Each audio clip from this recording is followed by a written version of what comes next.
Bonjour à chacun, chacune d'entre vous. C'est mon tour de vous adresser le message quotidien après mes frères prêtres. Nous entrons dans le week-end de la Pentecôte. Vous le savez bien, c'est pas un scoop.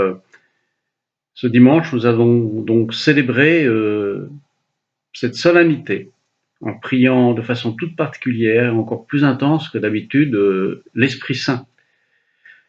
Les chrétiens ont repris cette vieille fête juive de la Pentecôte, fête juive où nombreux étaient ceux qui venaient à Jérusalem, comme nous dit le livre des Actes des Apôtres, pour fêter la fête de l'alliance de Dieu avec son peuple, qui correspondait en même temps à la fête des moissons, mais c'était surtout la fête de l'alliance de Dieu avec son peuple, ce qui explique qu'il tout le monde à Jérusalem le jour de la Pentecôte. Et c'est dans cette tradition que le Seigneur a choisi de faire à son Église le don de son esprit.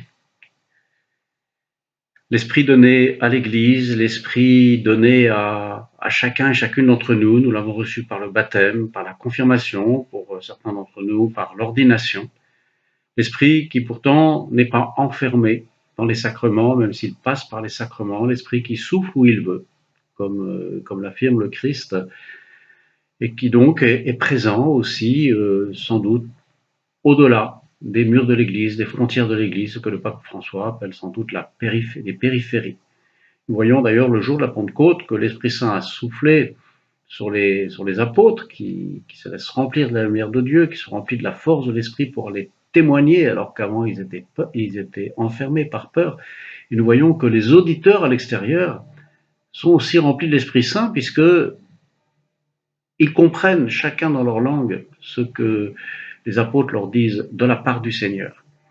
L'Esprit Saint qui est comparé à un feu qui brûle, à un souffle, à un vent, à une respiration, ce sont des belles images de l'Esprit Saint dans la Bible et qui sont évoquées dans le livre des Actes des Apôtres qui sera lu à la messe de dimanche. Alors cette fête de la Pentecôte, vous le savez, elle vient comme un point d'orgue, elle vient conclure le temps pascal. Vous verrez que le cierge pascal qui est encore ce week-end dans le cœur ne sera plus dans le cœur à partir de la semaine prochaine. Il y sera de temps en temps pour certaines circonstances, notamment les baptêmes, notamment les obsèques, qui nous rappellent, occasion de nous rappeler notre foi de baptisé au Christ ressuscité. Donc ce week-end, nous concluons ce temps liturgique de la Pentecôte. Et voilà qu'aujourd'hui, en cette veille de la solennité de la Pentecôte, nous avons un texte d'évangile qui nous a été donné, qui est un bijou, qui est un trésor. Vous avez sans doute déjà lu l'évangile de ce matin, ou sinon vous le relirez chez vous.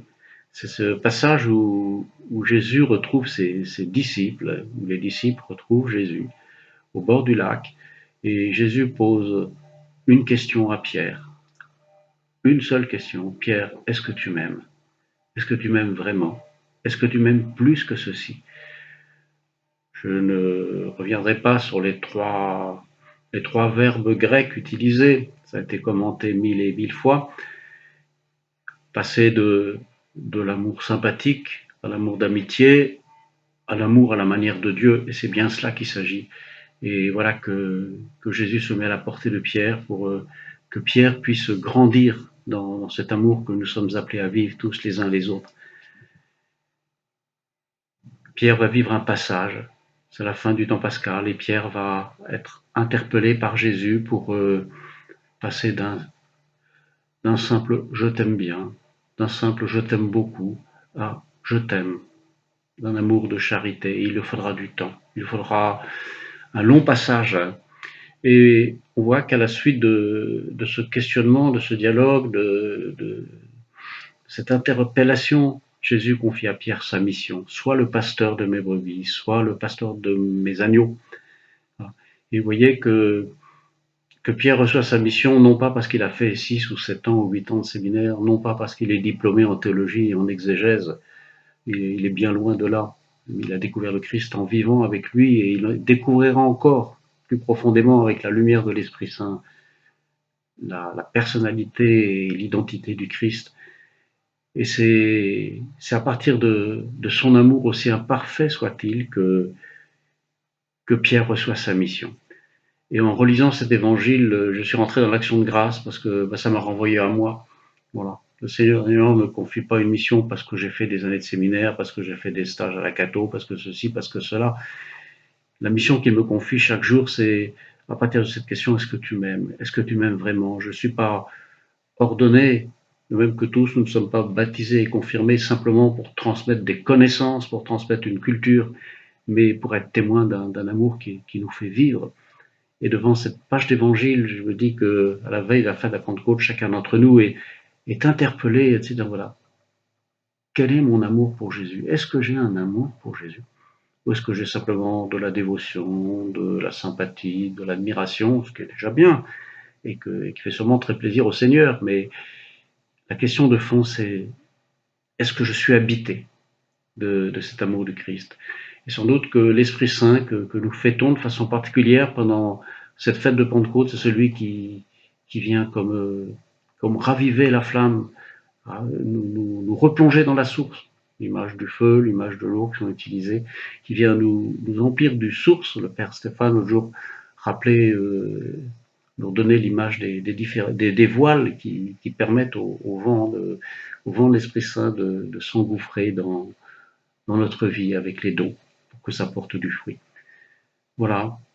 Les uns les autres, on sait bien tout cela. Mais en ce jour où nous avons cette belle page d'évangile, en ce jour où nous commençons à entrer dans la célébration du mystère de la Pentecôte, voilà ce que je voulais vous partager en toute simplicité de ce qui m'habite aujourd'hui et que je vous offre. Et eh bien, laissez-vous à votre tour habiter par cette parole de Dieu toute particulière qui nous est donnée en cadeau en ce vendredi, veille de fête de Pentecôte.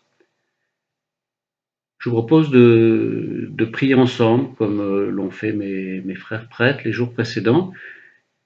Ils vous ont proposé de prier à partir de l'hymne de la Pentecôte qui sera chanté pendant les messes de Pentecôte, le Veni Sancte Spiritus, viens Esprit Saint. Voilà.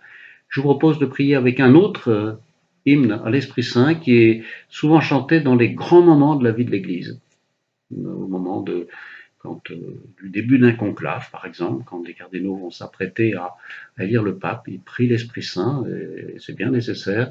Quand il y a des ordinations de prêtres ou d'évêques, on chante aussi cet hymne, Veni Creator Spiritus, viens Esprit Créateur.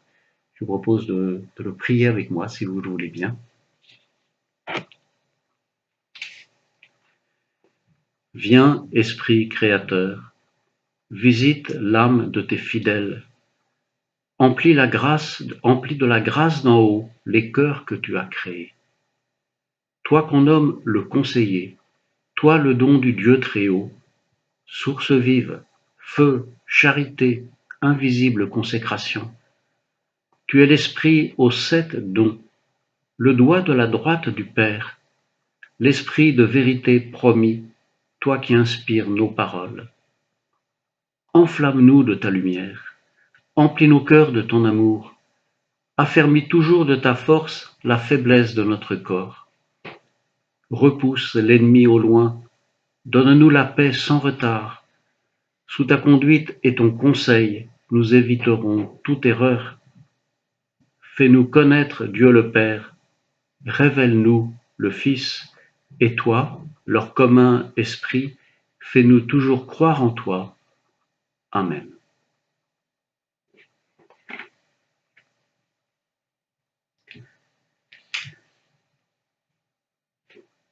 Et nous nous confions à la Vierge Marie, elle qui était présente avec les apôtres au jour de la Pentecôte et qui, avec eux, a reçu l'Esprit Saint.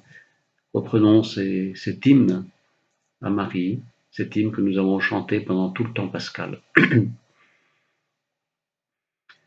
Regina Celi letare, Alleluia, quia meruisti portare, Alleluia, resurrexit sicut dixit, Alleluia, ora pro nobis Deum, Alléluia.